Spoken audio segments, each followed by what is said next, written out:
I'm going to teach you about two types of detailing, defining and shaping. First, I'm going to teach you about defining. This is increasing the detail of your builds without adding more volume.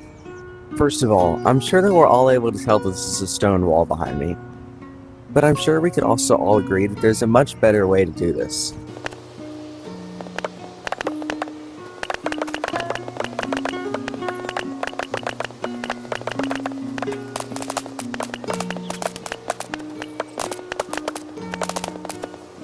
Your first thought might be to do something like this, where each brick is its own individual block, but there are a couple issues with this.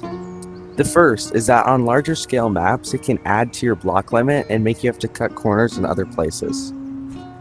The second is that it can look cluttered if it's overused in a large area.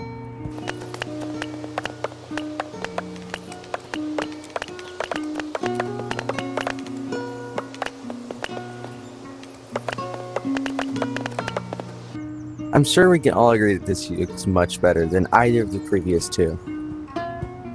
I added definition without going too overboard on the block count. This also simplifies the build and keeps your maps from looking overcluttered. The next way I'm going to be improving this build is by shaping it. Shaping is another way to add texture by changing the profile of the build. As you can tell by looking at the side of the build, it's completely flat. We're about to change that.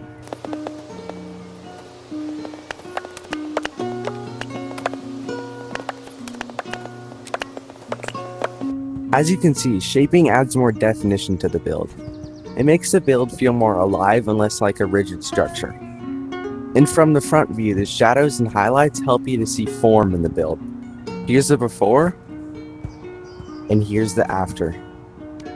I hope these tips help you to improve your builds, and make sure to let me know in the comments what you want to see in my next video.